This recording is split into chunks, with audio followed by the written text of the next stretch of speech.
Mother, I feel you under my feet.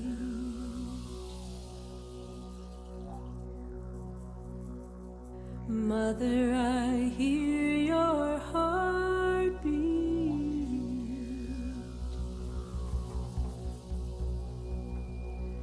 Mother, I feel you under my feet. Mother, I hear your heartbeat. Hey ya, hey ya, hey ya, ya hey ya, hey ya, ho. Hey ya, hey ya, hey ya, hey ya, hey ya, ho. Hey ya, hey ya, hey ya, ya hey ya, hey ya, ho. Hey ya, hey ya, hey ya, hey ya, hey ya, ho.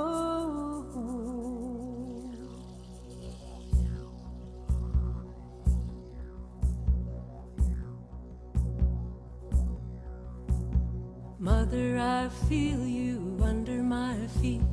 Mother, I hear your heartbeat. Mother, I feel you under my feet.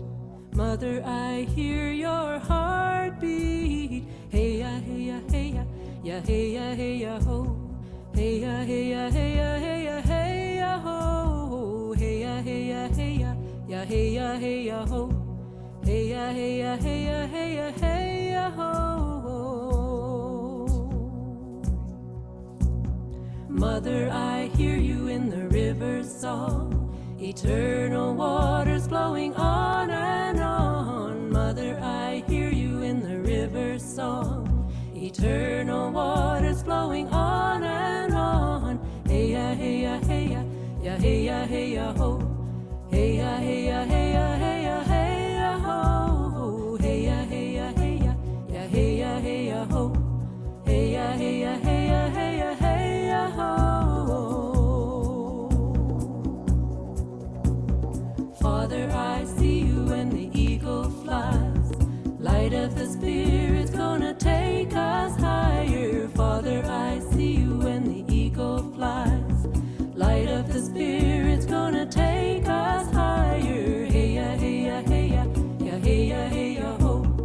Hey ya, hey ya, hey ya, hey ya, hey ya, ho. Hey ya, hey ya, hey ya, ya hey ya, hey ya, ho. Hey ya, hey ya, hey ya, hey ya, hey ya, ho.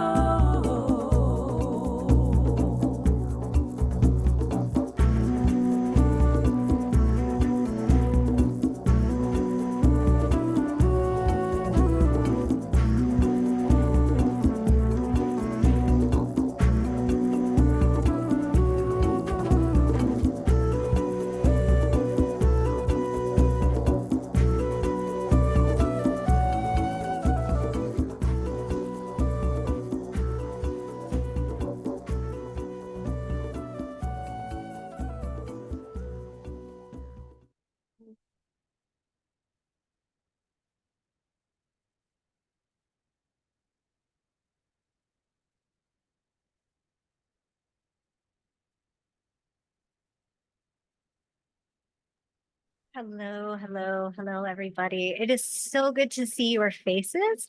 I wasn't sure how many people would show up because we're just doing a pop-up. So it's so beautiful to see you guys all here. If it's possible for you guys to have your cameras on, I know it's not always possible, but if you can, I'd really love to see your faces. It helps me just feel like I'm in attunement with you guys who are all here. Wonderful. And if you guys want to write in the chat where you are beaming in from, I would love to see where you guys are coming from.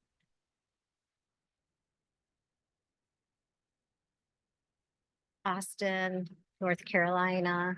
Awesome.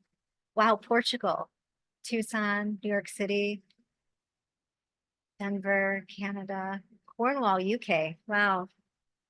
Croatia. Nice. That's okay. Sacramento, excellent. It's nice to feel all the different time zones coming together and like the different places where we're reaching out from on the planet.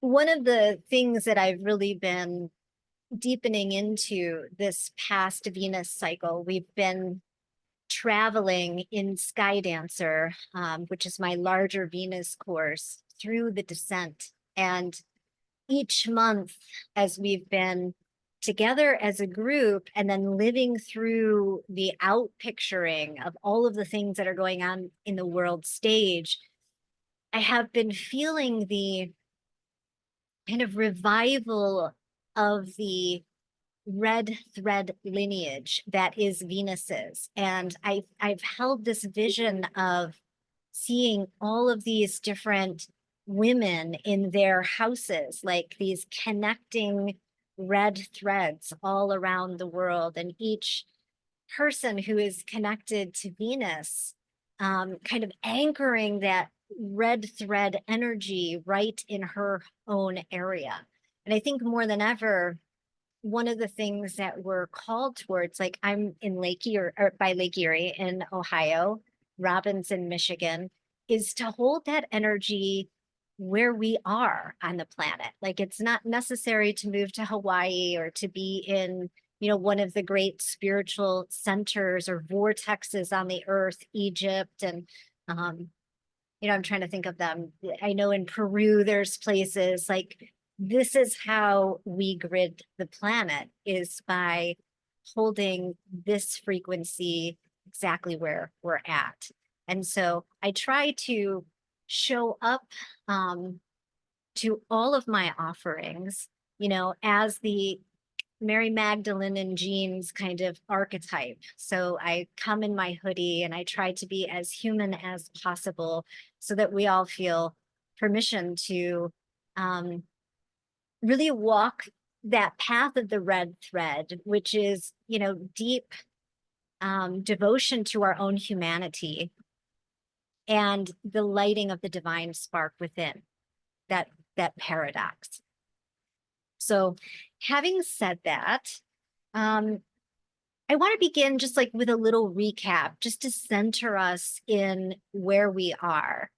Um, we had a call on Thursday, and on that call, I spoke about, we went back to deep history, and I spoke about Venus's contribution to the evolution of the planet and the connection that she has to our many feminine rights. Like I'm sure you guys have heard of the descent of Inanna, yes, and the passion of Demeter and the Eleusinian mysteries and the types of initiatory work that they were doing in Egypt with Isis, who also has a similar kind of like descent motif embedded in her mythology.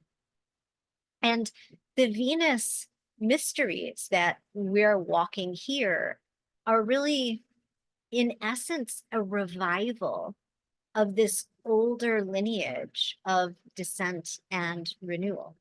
And so, in the way that I hold the Venus cycle, I really I really see it as us walking that red thread path of initiation. Um, the story of Inanna, whether we hold that as a story or we hold that as, a recording of actual history, is a Venus story. And so we know through historical records that the ancients were recording the movements of Venus in relationship to the sun and the moon. And they created this mythic drama of Inanna descending. Or if you hold it as a belief that Inanna was actually a goddess who was here on the earth at one time, there is, in essence, her story is encoded on the astrological play of Venus's cycle. And I know that can sound a little bit confusing, but essentially, what we're doing is from the moment Venus makes her conjunction in retrograde, which begins her 19-month cycle, She is high in the sky at that point. That's the beginning of her cycle, right? And every month, the moon meets with Venus and creates one gateway as she travels further and further away from the Earth and descends in the sky. So if every morning we got up to look at Venus, right around her retrograde phase, when she reappears in what we call her heliacal rise, we would see Venus very bright and very high in the sky. And if we came out every morning, we would start to see her get a little less bright and a little bit further down in comparison to the horizon. Until 9 months later, she descends below the horizon and we can't see her anymore. And this is the descent of the goddess, the descent of Inanna, or the goddess's descent into the underworld. And that happens to be where we are in the cycle right now. On April 27th, Venus dipped below the horizon.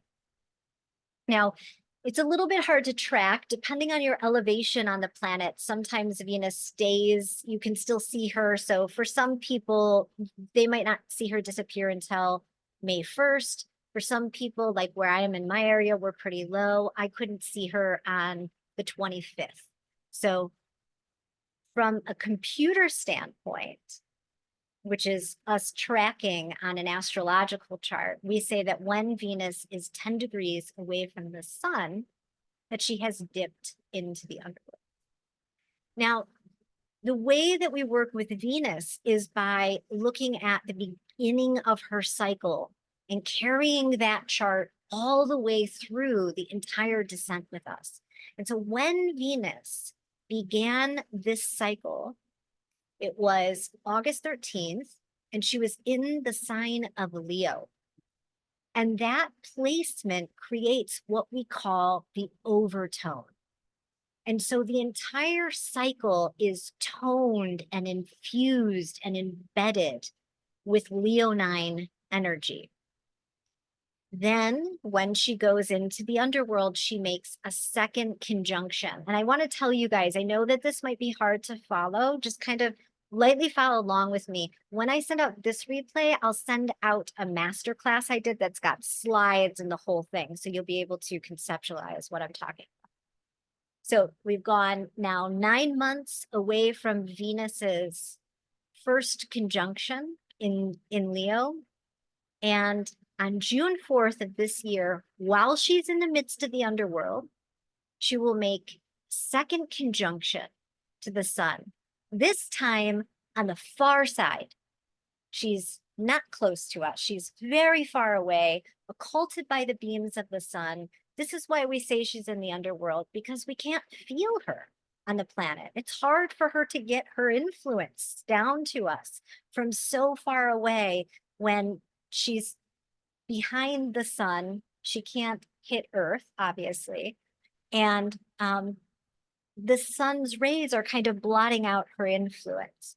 And so we've got between 60 and 90 days of Venus being in the underworld.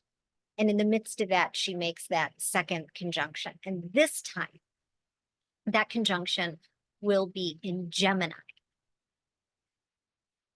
Her conjunction in Gemini brings in a second tone to the Venus cycle. So we've got the Leo energy following us throughout the whole 19-month cycle. And then coming in just subtly at the second conjunction is the energy of Gemini. And that is what I call her undertone. And so it adds something. It's like a different harmonic, a different influence comes in for us to work with. When we are working together consciously with the Venus cycle on the descent side, much like Inanna's mythology, we are removing garments. Inanna, when she went to the underworld, at each gate, a gatekeeper asks her to remove her crown first, then her earrings, then her necklace, then her breastplate. So each month at the Venus moon conjunction, we begin to work with a new chakra center. Each of these garments that she wears represents a chakra. So we begin the descent at the top and we move down, right? So the first conjunction on the descent side is on the crown chakra. And we move all the way through the root chakra, one chakra a month. Then now we're in the Earth Star chakra. And what we do in Sky Dancer on the Earth Star chakra is we look at our feminine blueprint at that month. We've worked through every single chakra. We have looked at our fears, our ego attachments, our resentments, the false vestments of power that we cloak ourselves in, the false sense of security that we have invested in. And each month it's like getting metaphorically naked. I named this last round of Sky Dancer Reveal because every time we take something off, there's a revelation that comes from the essence of who we are. Each month we're getting metaphorically more and more naked, removing the ego, removing the identities, removing the masks that we wear, so that when we end up in the underworld, visiting Ereshkigal, naked and bowed low before her, all that is left is us. And what I love so much about the mythology in this particular Venus cycle is the way they match. The Leo mysteries is really all about allowing life to penetrate us, like allowing all of the things that we encounter, all of our experiences that we have day in and day out to actually touch us in our heart, to penetrate through the kind of armor that we wear. And it's through that penetration that the essence of who we are comes out. And so the Leo mysteries are kind of like, they're related to the solar kings and Christic energy. And to give you a visual, it's like, Christ puts that crown of thorns on and it penetrates his head, right? And it allows the essence of who he is to come out. And so there's this great resonance between the Leo cycle and what we're always doing when we work with the Venus mysteries, just allowing life to penetrate us, removing the masks, removing the armor, becoming more and more human on the way down, and then the essence self flows forward.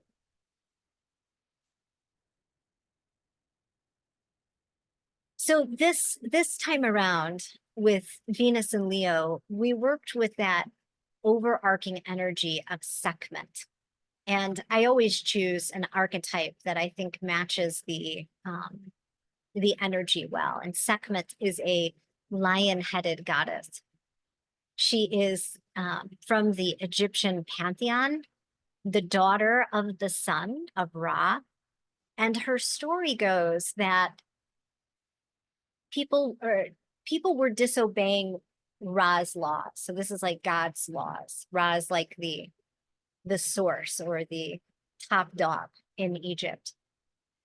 And Sekhmet got very angry. She was full of rage seeing her father and his laws so disrespected that she got drunk on blood. She started this huge, wrathful kind of attack on the people. And as she was attacking them, she was, making them bleed.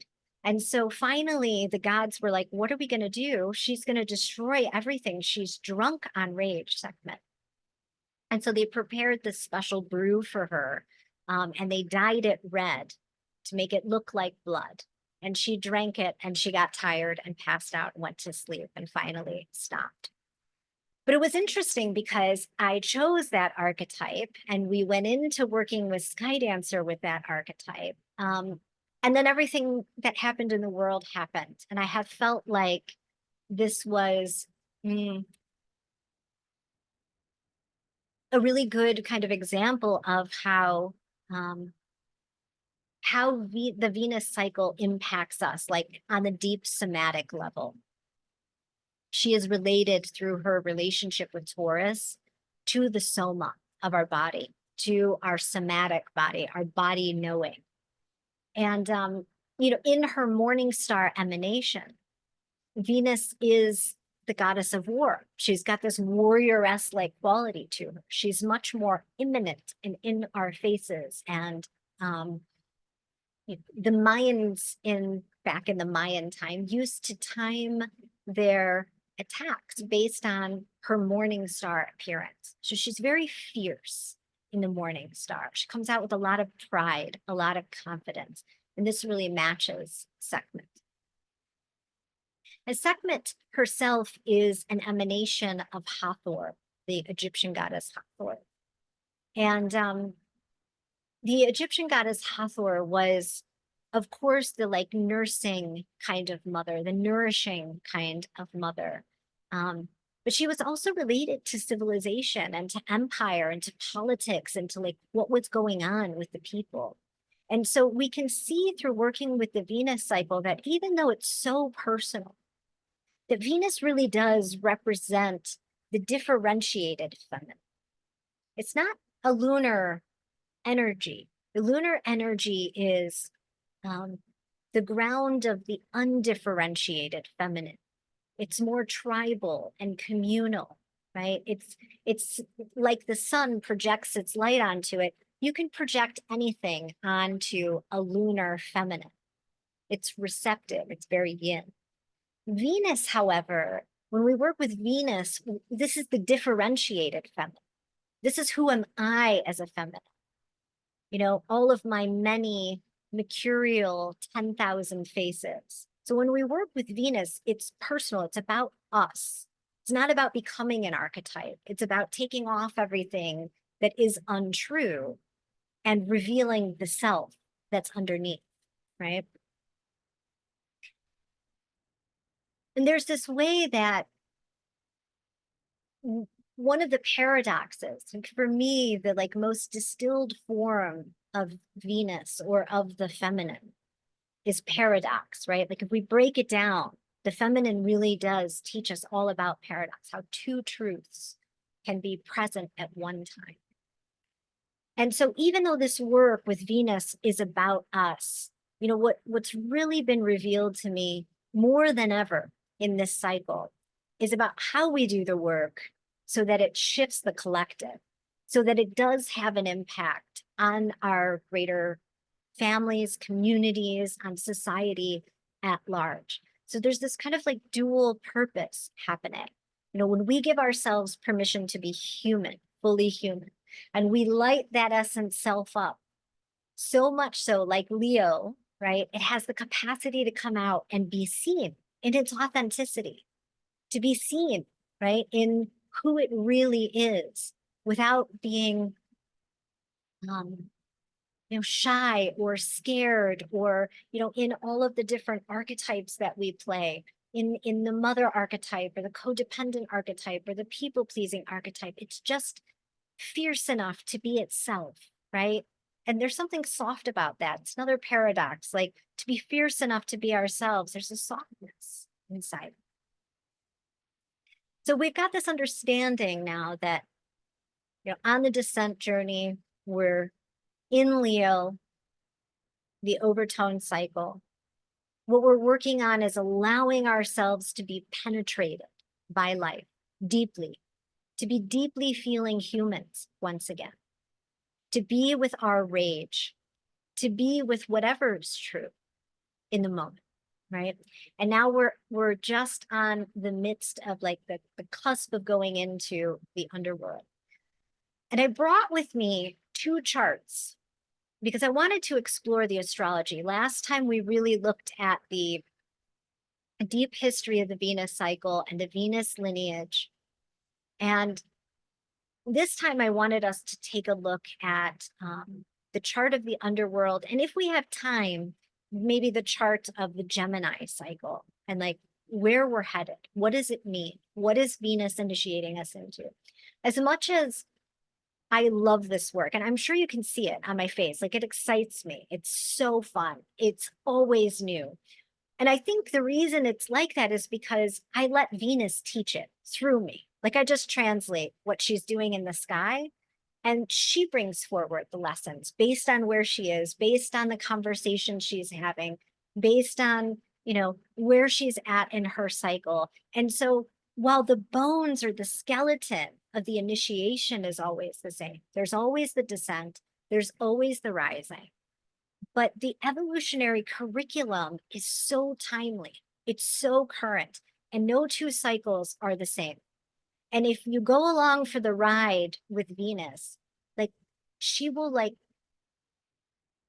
I don't know, she will deepen who you are, as a person through all of the multifaceted transmissions she's given to the world, right? The other really cool thing about Venus's cycle is that depending on where she is in the cycle, we talked for a moment about Venus being in the morning star phase.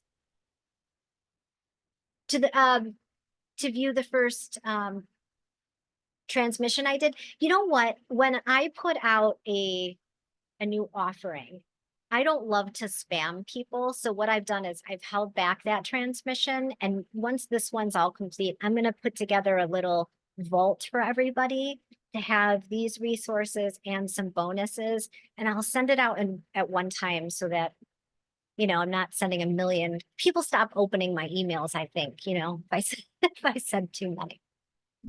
Where was I? Oh, Venus in her morning star phase. We talked about her being very fierce, right? And then on the descent side, she becomes a little less fierce and a lot more human and a lot more vulnerable, you can imagine, because she's getting naked. Then we go through the underworld experience and we are completely naked. We are bowed low. This is submission city and it's wonderful. For the feminine body, it's fantastic. There's a lot of dark connotations around the underworld, but I have come to know it as a deeply nourishing place.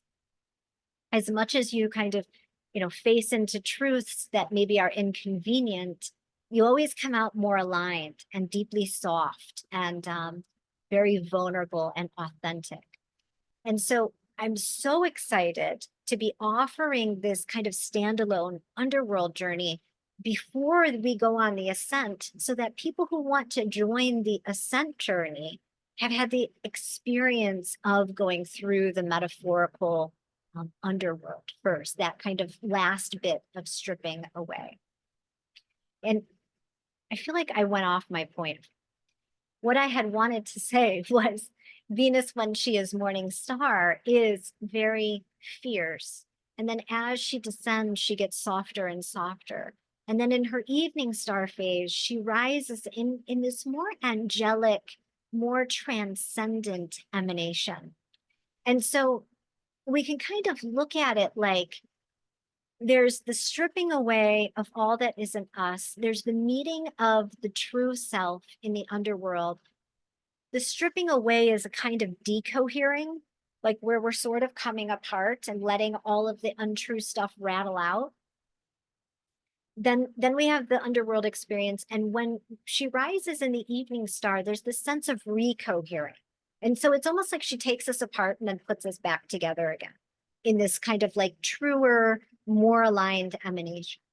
And we just keep spiraling, part of what I hope to give to people with Skydancer is the map, so that when you leave, whether it's, the descent, the ascent, or you do the entire journey, when you leave, you can continue to do this work. It just becomes embedded as part of your spiritual practice. You can continue to follow along on your own if you'd like, the Venus cycle, and you'll really know how to be a practitioner. So I think this is a good time before I bring up any charts. Does anyone have questions about what I just spoke about?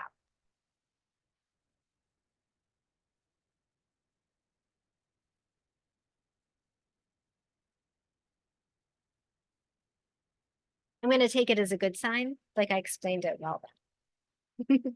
Okay, good. Wonderful. So the first thing I wanted to look at was the descent chart. Let me pull that up. I'm going to pull that up and put it up on our screen so we can all see it together. You guys see the chart? So this is the chart for the moment that Venus dipped into the underworld. The very minute she became 10 degrees apart from the sun. We can see that, right? And there's a few things going on here that are worth noting. The very first one being that Venus is very close to her dark sister, Erishkigal.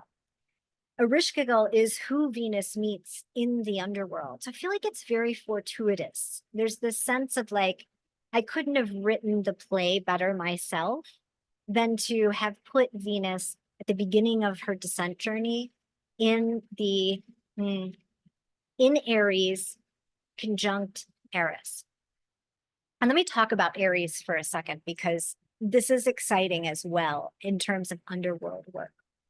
You know, Aries is the first sign of the zodiac. And if we think about the zodiac being a holographic map, so it sort of doesn't have a beginning or an ending, Pisces would be the liminal all, like the alpha and the omega. It's the liminal realms we swim into this incarnation in, and the liminal realms we swim out of, right? It's ruled by Jupiter, and its modern ruler is Neptune. It is the place of disillusion, and it's undifferentiated. You know, we can't really pick out anything. There's no anchoring in the realm of Pisces. And so as soon as we move through the borderland of Pisces to Aries, it's like that moment we are embedded with the divine spark, that moment of separation. In Pisces, we're in union with the all. And the moment we come into Aries, we've been separated, and now we have our own divine spark. It's ours to carry throughout this incarnation. And so astrologers, you'll often hear them say that Aries is the realm of I am. And that is so resonant with where we're going in the underworld. That's what's uncovered there. It's just that essence or presence of I am, with no additions and no subtractions, with no conditioning, with no limiting beliefs, with no, trauma and all of that stuff. So it feels very fortuitous that we have Venus dipping right there in Aries, in this kind of energy of the divine spark and the I am essence. And so if people were to ask me, what does the astrology say about the underworld? What is Venus teaching us? What is our curriculum? I would say, well, she would like us to go to the underworld, meet her dark sister, Erishkigal. This is like the archetypal language, and discover that I am pearl that lives at the heart of who we are. Does that make sense? So the other thing that I think is so fortuitous is, I like this word, I'm going to use it a lot, is that she's making a square to Pluto, which is the lord of the underworld, right? Like we can see, and I like to pull these up because it'll show you the connections. Venus isn't making a whole lot of connections, right? She's conjunct Eris, we can see down here. The other thing she's doing is making a square. These other two are minor, what we would call minor aspects. The major aspects are one square to Pluto, one conjunction to Eris. That's it. And that is very clear. So she's saying you're going to go down and meet Pluto, right? You're going to go and meet the Lord of the underworld. And a square for us denotes a challenge or a struggle, but not the kind that's like, we're going to fail at. It's like taking ourselves to the metaphorical gym and practicing so that we can gain a skill or gain a strength. And so I'm happy to see that it's a square, because what we want to do is leave the underworld with skills to face real underworlds, right? We can't force an underworld experience on somebody. I have learned that in teaching this. Like originally I thought like, oh, I'm going to lead everyone down into their own underworld experience. And that doesn't really work, right? That you can't manufacture a dark night of the soul. But what you can do is practice so that you have a map, so that you have some keys for when those dark nights of the soul come up. And you can practice taking off layers. You can get to know the essence of the I am self in you. The other thing that's really interesting is the fire component. Like this is the Leo cycle, and she's dropping into the underworld in Aries. And we can feel all of this fire out in the collective. And so part of our underworld experience is allowing the fire to come in, right? To brandish the insides, to burn off. And I don't love the cliche, all that isn't true, but it works. It works here. So this is the underworld chart. The other thing is that her consort, Neptune or Mars, is making a conjunction to Neptune. This is a really, I have this in my chart, not by conjunction, but I've got a Mars Neptune trine, and it's a really beautiful aspect. It's in essence, it's like putting action and charisma behind our spiritual walk, right? It actually moves things spiritually. And so there's, Mars has this connection to Scorpio, and Scorpio is all about transformation. Mars's connection to Scorpio is that Mars is the ancient ruler, traditional ruler of Scorpio. And so there's this sense that the chart is telling us that there's going to be a spiritual transformation that happens during our underworld phase. However, there's this way that like Neptune can soften things. And it's in the realm of Pisces, right? And so part of what I feel that this is speaking to is this idea that like where we go in the underworld won't necessarily be related to mind. We might not mentally be able to logically, with reason, understand all that is moving and being alchemized and transmuted and transformed, right? It may feel like a liminal or shamanic experience. It may feel like Pluto, like things are getting moved around on the sedimentary level, right? Down in the subterranean, but they will be moved because Mars is by Neptune. And so I feel like this is a big blessing going into the underworld to have Mars so close to Neptune. I love this transit. I don't, not everybody loves a Mars Neptune, but I do. I think it is so beautiful when we're moving into spiritual work. The other thing is we can see by this chart that there's very little air in the chart.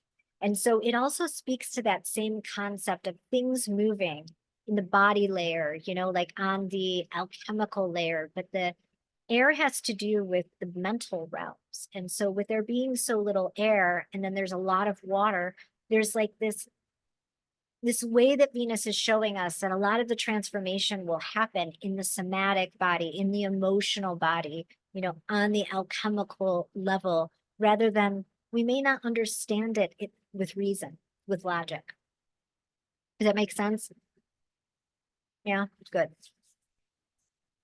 So I'm going to cover the biggest one last. The other thing here is that there is this Chiron conjunct Mercury, and Mercury is still conjunct the North Node, and this is all happening in Aries. And Chiron's really been a big part of our chart lately. Like he's been so close to the North Node for months now that there has been this sense of healing deep wounds. Aries is the first sign, like we talked about. And so there's the sense of healing our identity, or our persona, or who we know ourselves to be.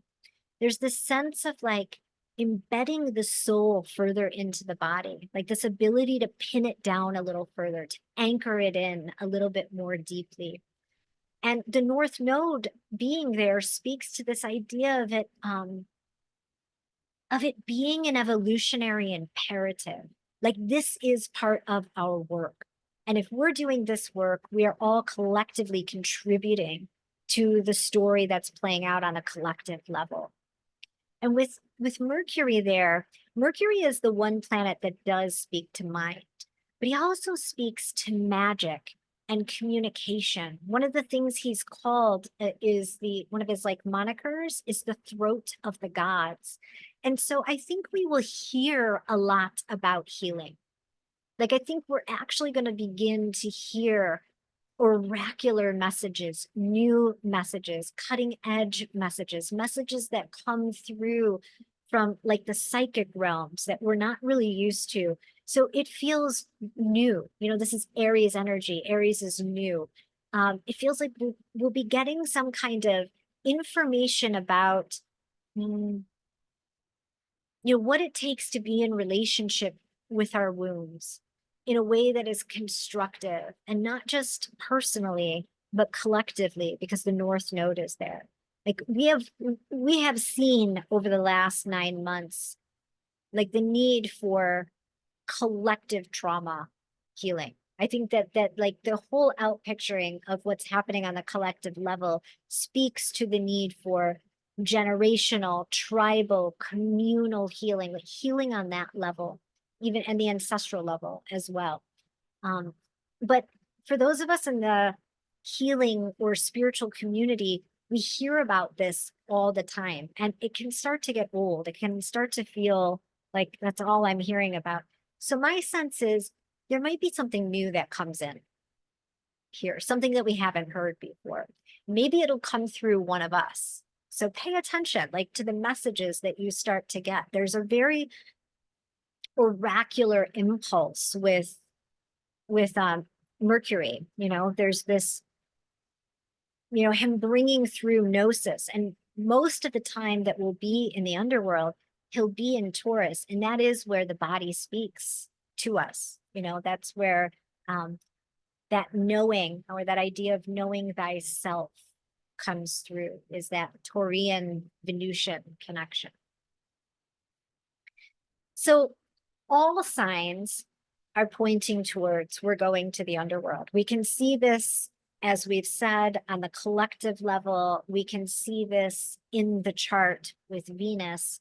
But then the other kind of peculiar or maybe paradoxical thing we have going on is that Jupiter is conjunct Uranus. And Uranus is the sign of revolution, revelation, liberation, the future. Where are we evolving to? He's related to our higher conscious and the collective higher conscience, right? He's also related to innovation and progress.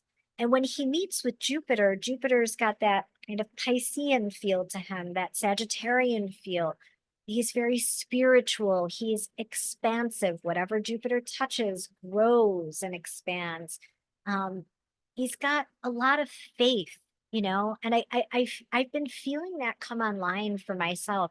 The more chaotic things have gotten over these last 9 months, the more I've had to dip into my faith, and I've been feeling just in the past few weeks an almost upliftment. Have you guys noticed that? Like, we were all set for these apocalyptic doom eclipse, right? I felt like that's how everyone was talking about it. And then the eclipse happened and we were in the totality of it. And I actually thought it was a very beautiful experience. And then afterwards, we've been running into this energy of the Jupiter Uranus eclipse, and I haven't necessarily only felt doom. I felt this sense of hope, this sense of upliftment, this sense of there's something critical happening right now, but it has a hopeful undertone to it. It has a meaningful or purposeful undertone to it. And so this is going back to, again, like we said, the goddess, the feminine, is about paradox.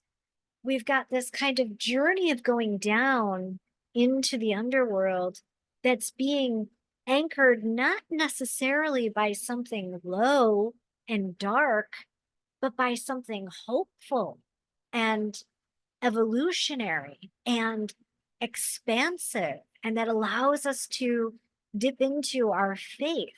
And so, I mean, I have goosebumps with this chart. It's so exciting in terms of, when we look at a chart through the eyes of potential, Like, what is the potential here? You know, if I really work this chart and I listen to the evolutionary messages it's giving off, you know, what's on the table? What's the possibility here? And so the possibility here is a deep renewal for the body, for the soul, a deep time of rest and nourishment, a deep opportunity to align with the truth of who we really are, to bring the essence self out more. Because what happens on the ascent side is we get creative. Like once you strip all of this away, what's available is creativity. And it's not just creativity with the small self, it's like collaboration with the cosmos. It's the capacity to hear clearly. What am I being invited into? What is the deeper calling on my life? What is the Venusian call on my life? And that's something we look at in Skydancer on the ascent side is we look at our feminine blueprint and try to decode, you know, what are the different threads of magic I have running through me? And how can I weave those together into something coherent? How can I sit on my throne and wield my magic? And so I'm just so thrilled. It's weird orientation to feel so uplifted and excited before an underworld journey. You know, the underworld sounds sort of sobering, and it can be, but it's also lots of fun, and it's an opportunity to dig for treasure. You know, there's two quotes that I've wanted to bring in here. There's this saying by Young, and I think a lot of you will know it, but I think it fits in really well here. And that is until you make the unconscious conscious, it will direct your life and you will call it fate. And so there's this opportunity in the underworld to dig into the unconscious, you know, by playing in the liminal, by being, you know, doused in the shamanic, it leads to revelation, that oracular knowing, that capacity to know thyself in a way that we can't on the level of mind. And then the other saying is, hold on, I've got to find it. I'm going to butcher it. I posted it with a really epic descent essay the other day. I love this saying. We posted it just, you remember, at the beginning of our Skydancer journey. If you bring forth what is within you, what you bring forth will save you. If you do not bring forth what is within you, what you do not bring forth will destroy you. And that's the Gospel of Thomas. And I get choked up every time I say it because I know the truth of it. I know that when we are feeling stuck in the sludge, you know, like we've got a lot of heaviness, that there is some truth that we're avoiding. And what the underworld does is it just allows us to take all of that off, reorient to the deeper truth. And then there's a power that is forged in the dark. And it is not a power of wrathful rage and hosing people with anger. It's a deep power that emerges when we're naked and like humbled in that way. There's a way, paradoxically, that our deep submission to what is, to being with what's real, to being with ourselves in a deeply compassionate way, that evokes this sense of like, I just don't have anything to lose by sharing my gifts with the world, by sharing my message, by sharing my creativity. Like there's, I have judged myself. I have baptized myself here, and there's no one that can judge me now. And that authenticity grows in the most beautiful way in the relationship with Venus on the ascent side of the journey. And so that is the descent chart. And there's of course, there's more. How long have we been going? We've been going for 15 minutes. Do you guys want to look at the Gemini star point chart? I know we've been going for a little while. Yes? Okay. Let me pull that up.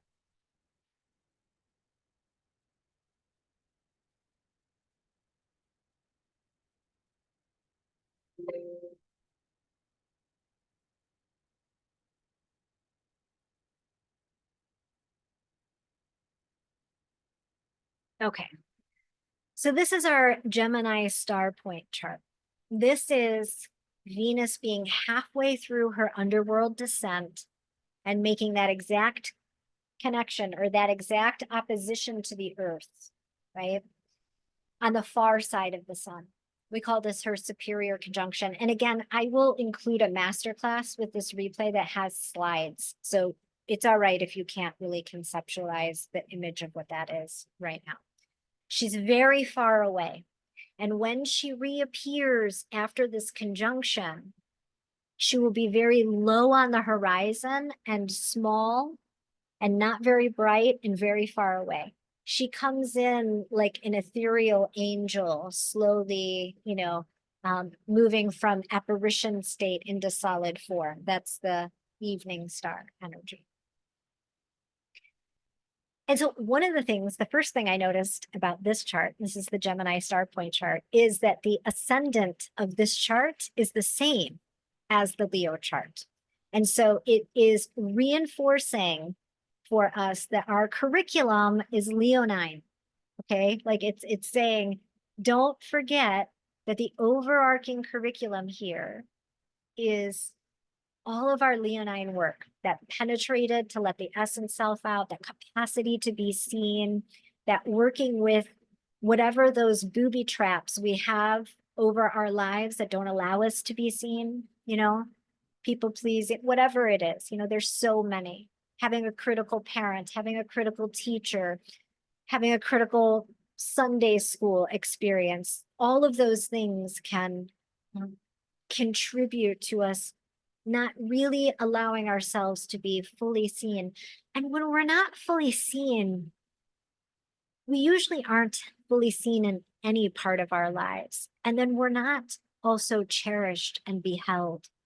And so there is part of this cycle that is about allowing ourselves to be loved.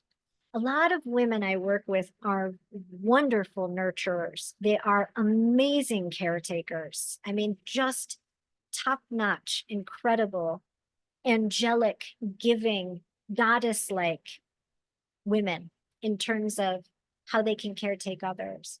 But when it comes time for them to be taken care of, when it comes time for them to be loved, admired, beheld, cherished, complimented, oftentimes that is far more difficult. And so part of our work with Leo is allowing the radiant heart that we have, that we shine out for others, to also receive love and nourishment.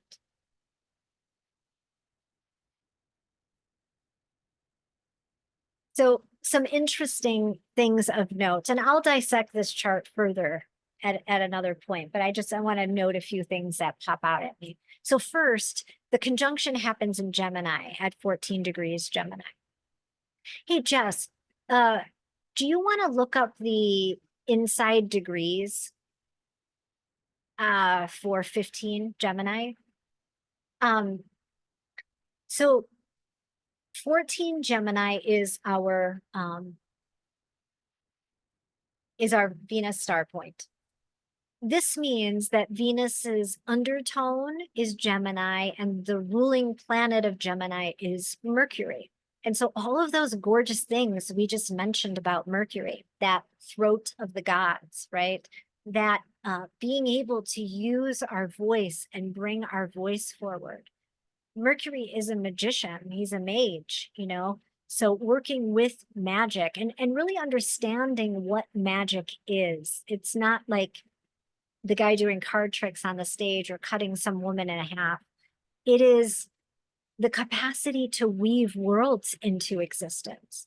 It is the ability to work with the forces or the inertia of fate, right? It's deep magic, right? This, did I say bring your voice forward? That's so mercurial. Yes. That being able to channel or transmit or translate our own messages more deeply. This is part of Venus's next cycle. And then when we look to where Mercury is, because that's what we do in astrology. We see what's going on here and okay, what's the ruling planet then? And what's that planet doing? Because that's going to tell us something. We find out that Mercury, fortuitously, is in a conjunction with Gemini, right? Or with a Jupiter. That amazing planet that we just talked about that expands and magnifies and uplifts and is a benefic, he's a beneficial planet. He brings blessings with him.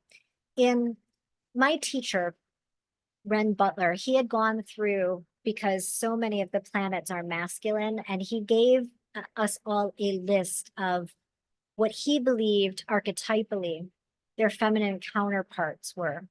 And so he saw Jupiter as Lakshmi, like this goddess that is dripping with abundance and sex and lusciousness and resources and luxury. She feels very Taurian in a way. But so there's this uh, abundant blessing that is toning our upcoming Venus cycle that we see with Jupiter in this it's a tight conjunction. They're both exactly at 2 degrees of Gemini. Did you find it? Yes, I put it in the chat. Do you want to read it for us? Everyone, this is Jess. She's an assistant facilitator with us. She's awesome. And you'll hear from her if you sign up for Underworld and for Skydancer, the Ascent Cycle. Hi, I everyone. couldn't do this without her. Do you want to read it for us? Sure, yes. So what she's going to read is what we call a degree divination. And whenever we have like a big astrological event, we'll look at the degree divination, and it's like it potentizes, it reveals more, it unfolds the degree that the thing is happening at. And so we always round up. So she's going to read the degree divination by Elias Lonsdale for 15 degrees Gemini. And this will give us even more information about Venus's star point. Okay, I have to look it up because that was 14 Gemini. Okay, Gemini 15 is people gathering salt from the ocean. There is a universal source spring of renewed life forces and reawakened expanded awareness, which is on tap for those who venture there. Most characteristic of this vast realm is its common ground, free access, and broad representation. You are everybody at once, converging towards sisterhood and brotherhood.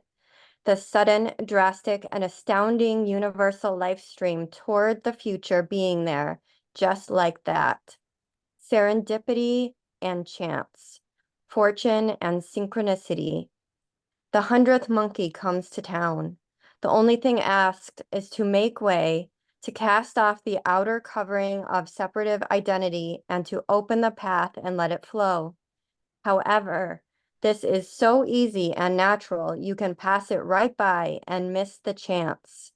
It takes an urgent call and a trick of destiny to reveal that as close as can be, open doors to the infinite are waiting for those who can drop the disguise and come to the party as they truly are. Woo! How perfect. And you guys, I don't know how many of you know inside degrees. I posted the one for the Underworld chart. If you guys want to hear it, I'll read it to you.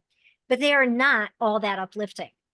That one was very uplifting. So it's very exciting. And do you feel how it fits into the story that Venus is writing?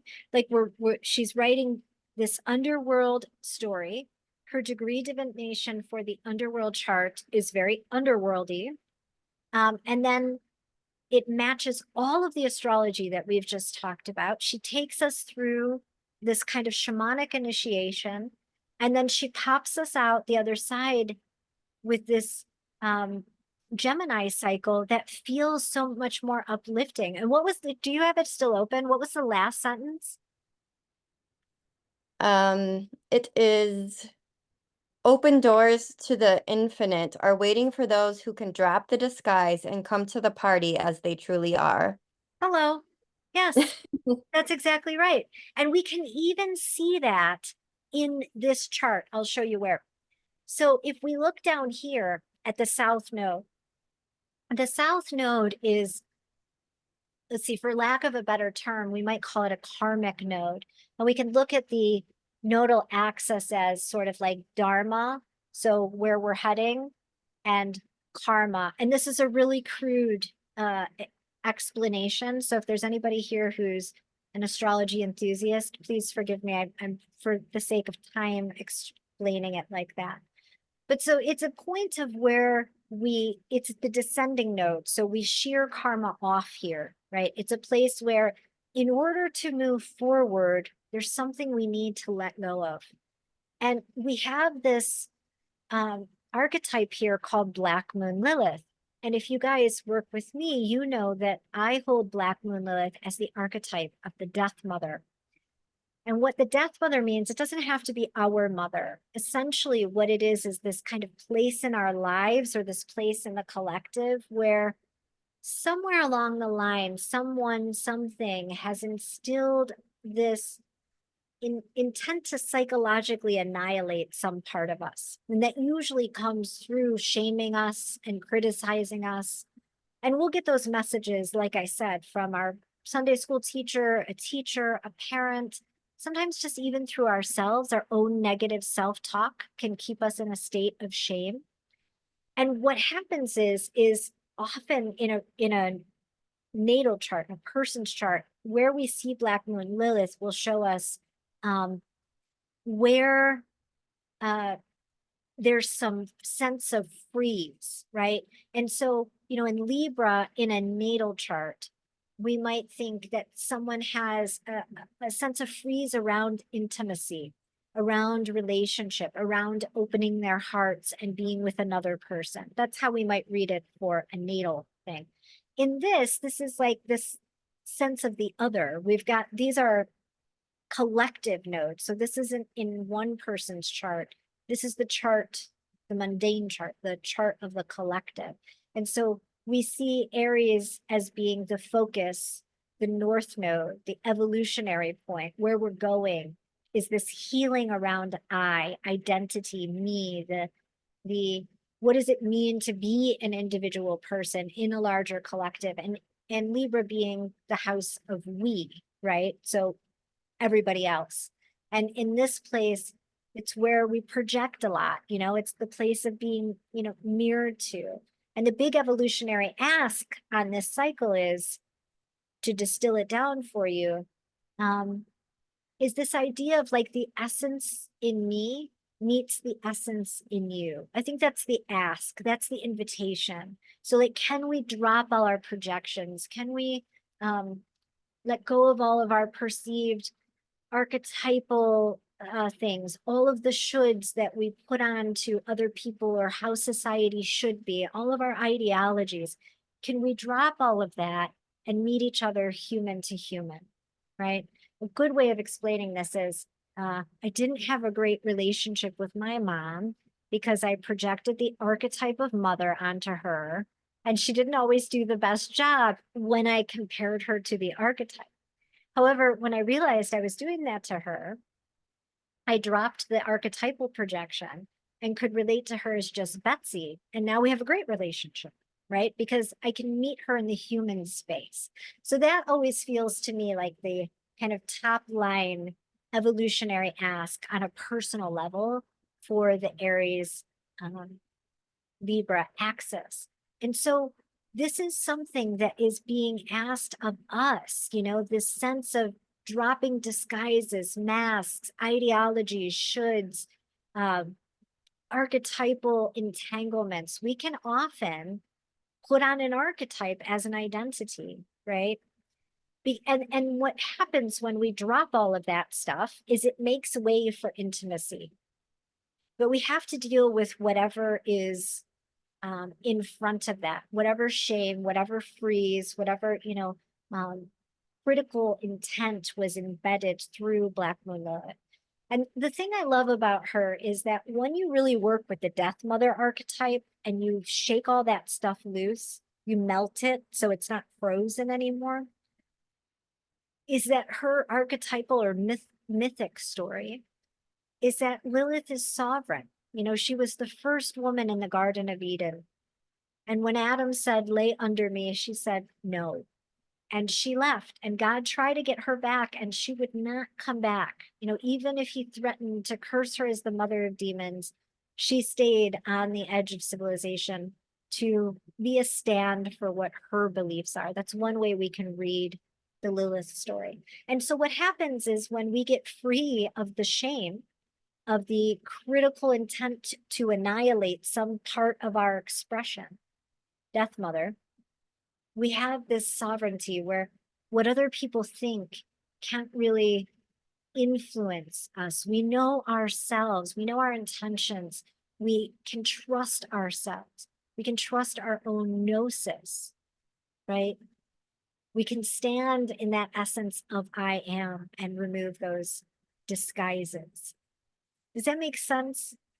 You guys following me? I can only see a few of you with the screen on, so I'm like, I so appreciate the interaction and like how you guys animate your faces for me allows me to know that you're getting it. So anything else with this chart that I wanted to talk about? Did you want to talk about Isis? Well, yes. And so Isis is going to be our overlighting archetype for the ascent journey because she matches well with Gemini. Isis is a magician. She is herself a weaver of words. If you play with her mythic, and the other thing I love about Isis is that she is the throne. Like her hieroglyph is the throne.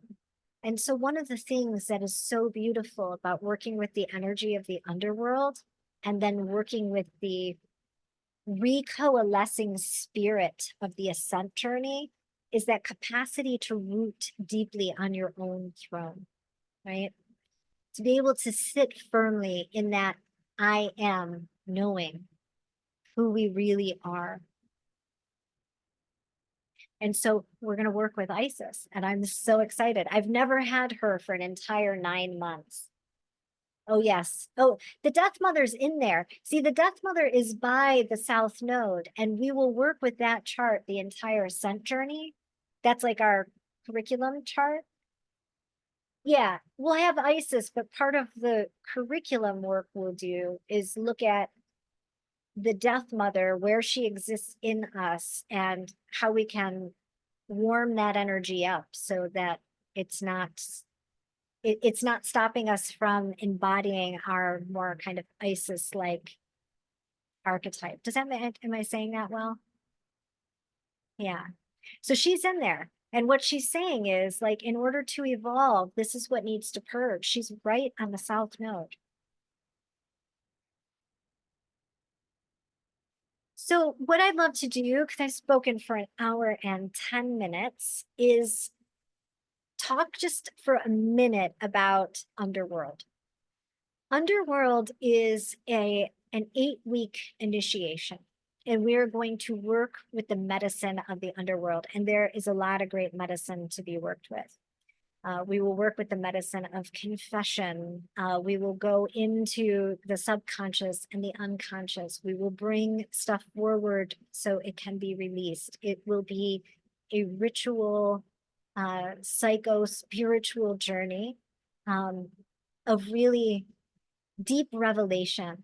And we do it for 2 reasons. One, to know thyself, and 2, to kind of prime the ground for the creation that happens on the center. It really does, you know, it's kind of like taking a tenderizer and now we're nice and tender and the ground is soft and it's fertile. We've still got people coming in.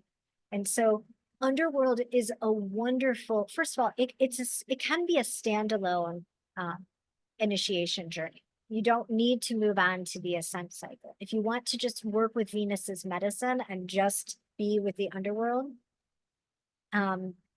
just a second, Meredith, you can come in and just do underworld, or you can do underworld as your jumping off point into the ascent work. It's a really great primer. So Meredith asked, do I work with individual charts? I work with individual charts in Skydancer. So in the 9-month program, we look at individual charts. I don't think I'll be able to work with, I will be able to answer questions about people's individual charts. In 8 weeks, with all that we've got on the curriculum, I'm not sure that we'll be able to fit individual charts in. But we have this really awesome platform that we hold the journey on. It's called Mighty Network. Some of you guys might have used it, some of you might not have, but it is like phenomenal. It's like having a sister brotherhood in your pocket of people who are all like journeying towards the same thing, relying on each other, being in communion with each other. It's intimate. And so we bring in lots of questions there, and it opens up these phenomenal, deep conversations. And a lot of those questions are astrology based. So if you know a little bit about your chart and you would like my insight, astrologically speaking, and how it affects how, it's matching up with underworld energies, I would be happy to talk with you about it as we journey.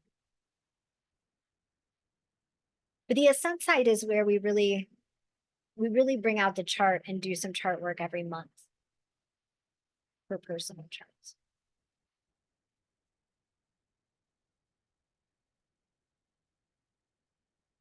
Yeah, good. I've seen you doing some amateur astrology. So what we'll do is we will meet. It Underworld's going to begin May 8th, and it's going to go for 8 weeks, and we're going to meet every other week, and then have a weekly integration call in different time zones. I want to make sure that the integration call everyone can be on those. So we'll put a schedule out based on the people who have signed up. We've got about 20 people that are in the container now, so it's good and intimate, but of course, more people are welcome. Once that ends, do you have the dates? It ends, I think, the last week of June or the first week of July. The ascent journey will begin the month after that. We'll go right into the ascent journey. Venus doesn't stop moving, so we keep going with her.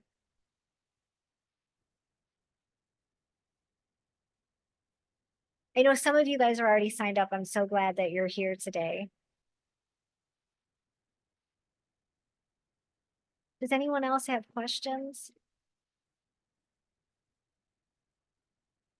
Yeah, me too. You could tell. I'm like bringing all of my pumped energy on here. The calls are at 2 o'clock on Saturdays. I mean, people do not necessarily need to be here live. That's really why I want to do the integration classes or the sessions, like where we just meet more informally and do coaching and talk about the integration piece at different times so that other people can come in. Saturdays will be more ceremonial, a little bit more, and more transmission like today was. And so if you were to watch that on demand, I think it would be okay.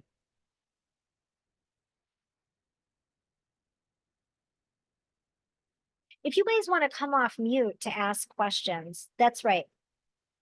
July 10th. Yeah, July 10th, Venus rises as evening star. That's her heliacal rise. I think my question was, when's our last meeting date for Underworld? If we start the 11th.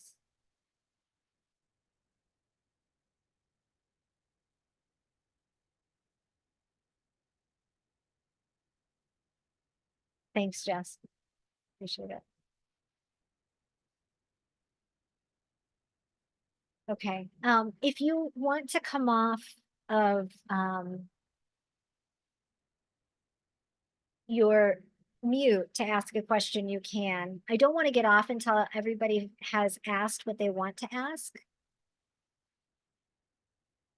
June 22nd is the last call. Right. Okay. So then we'd begin the ascent journey in July. And that'll be a prime time to start ascent right after the summer solstice. It'll feel nice and like primed and ready to go. Okay, so I do have a few questions. Yes, wonderful. Go I mean, ahead. it's undeniable that I meant to learn this. Like, this is resonating so heavily. Like, it's really hitting so hard. And everything that, my mind is just swirling with the possibilities. So the integration calls, you're going to mix and match the times, etc. Those are going to be on a particular day, or is the day going to fluctuate also? So I would prefer them to be on a Thursday. And then because we have people who are in the course that are in Australia, right? And then we have Sure. people who are in Europe. And so it's kind of like looking at if I can get just for Sky Dancer right now, we meet on Saturdays at 2 and then Thursdays at 7 because that works for everybody. Everybody can at least be on one of those calls. Sorry, I'm getting distracted by the messages. I apologize. Because But I Thursday wasn't at 7 would be better for me than Saturday at 2. right. So, but that's not for the Underworld. No, we could potentially do that for Underworld. It's a matter Okay, of allowing everyone to get signed up and seeing where everyone sure. is time zone wise. And then if I had a lot of people in Europe, sometimes 7 o'clock at night doesn't work. But Right. if they can all make Saturday at 2, then we can leave it as is. And again, it's only every other week, so it's not every week. You'd have one Saturday and then one Thursday and then an off weekend.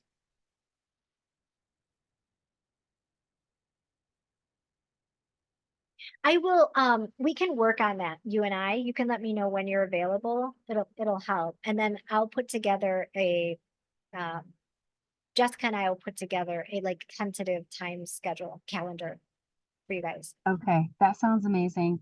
And I believe I recall what you told me that Underworld was. And then I'm just like thinking ahead to the Ascension also. Hmm. If you could send me that information also, because it all feels really relevant. But I'm gonna mute again because I'm gonna just listen. So I have to drive now. Yeah, that's fine. So the All right, Ascent thank you. journey is not as condensed as Underworld. Underworld is like an experience you really allow yourself to just have it and do the work, come in and do the work for that 8 weeks. Then the Ascent journey is a 9 month journey, and we meet one Saturday and one week a month. So we'll meet a Saturday and then a Thursday during the month. Most of the curriculum is laid out ahead of time, so you can do it like on demand. And it really is meant to be something that it gets worked into your life because the Venus initiation is meant to be held through our humanity. And so we talk about, being in the classroom and being in the lab. So we come in, we have our call, and then we go out and we live our life. It's not a hugely time consuming initiation, but it's deeply rich. It's very rich initiation. And the people who circle in it are very intimately connected. So I hope that answered your question. And right now, we meet Saturdays at 2 and then at 7. But when we call in, like open the Ascent journey, there may be new people come in. So we might adjust that. And I'll take the same approach for the Ascent journey as I am now, like looking at what times work best for people. We try to be accommodating,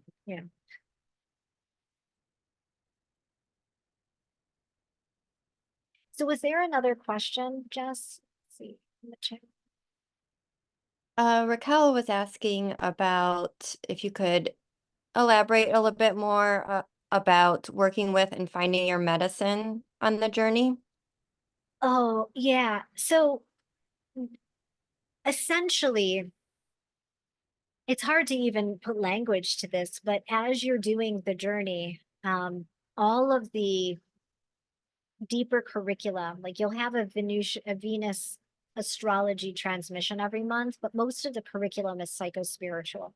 And so it's really looking at each chakra center, for instance, using the root chakra, for example, like we'll look at like where we're invested in structures of security that don't serve us, you know, where are we ungrounded? And the curriculum is very rich.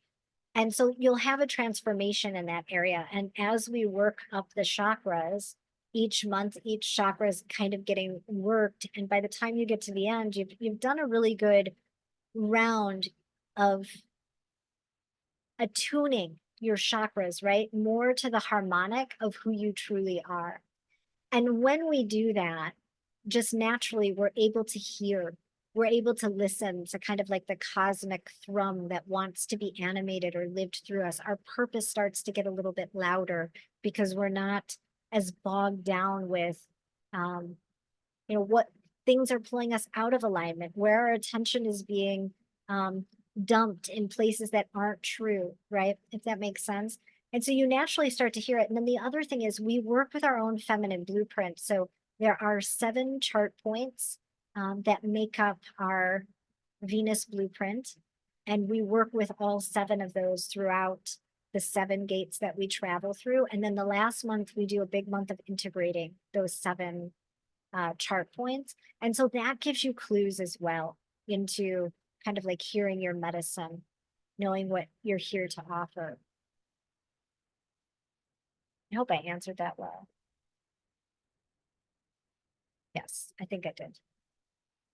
Raquel, if you have more questions about that, yeah, you can message me, and if I didn't answer that, great. And then recommendations for crass course goddess archetype infos. First of all, I think the Ascent Journey is a good place to learn about archetypes. We choose an archetype every month. For instance, when we work with the throat chakra, we work with the archetype of the oracle, and we work with Cassandra, who is the wounded oracle.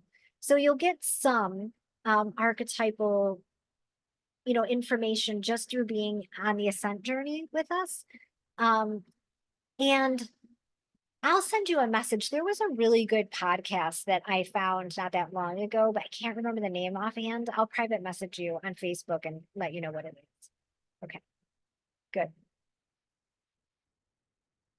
Excellent. Does anyone else have questions? You guys have been awesome. You guys stayed through all of the questions. I appreciate it so much.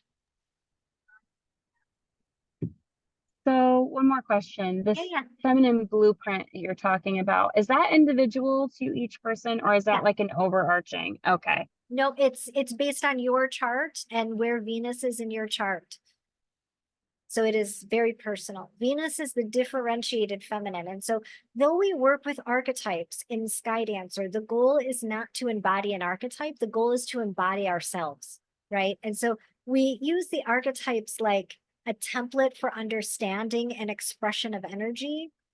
But the goal is to move beyond the archetype to the realm behind the archetype and embody our own, express our own energy. So that by the end, we're amalgamation of different archetypes, or we are quote unquote true expression.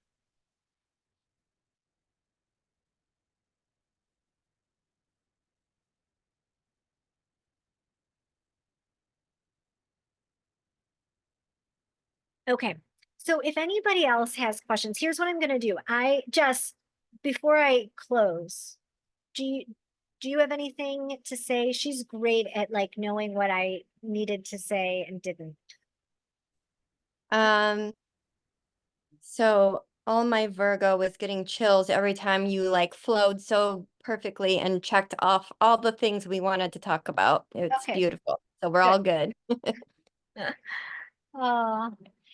Okay, what I would like to do now is I've got a couple of resources that I'm going to package together for you, and I'm going to email them out in this thing I'm going to call an Underworld Vault. You'll need a password, so the password will come with the email to open it, and then you'll have a bunch of Underworld resources that you can keep, including that Leo masterclass for the overarching Venus cycle. And then Sign up is open now on my website. I'll send the link out. The links are around. They're on my website under Venus Underworld Initiation. The Mighty Networks container is also open now. There are people in it. We are having conversations. It is preloaded with some Underworld material that I'm not going to send out. So some like exclusive Underworld materials. If you want to come in now, you can kind of start your journey today, even though the first class won't be until May 11th. And yeah, and we'll begin May 11th. And if anyone has questions, that Underworld sheet on my website, it'll be on the website. I don't know if Jess, can you link it? You know what? You'll find the Mighty Network link on the Underworld page of my website. And when you go to sign up, you're going to sign up through Mighty Networks and it'll walk you through like the whole process of opening the container. So far, no one's had issues with it, but it is a new technology. So if you hit a bump, totally understandable. Just reach out to one of us and let us know that you need some help getting in.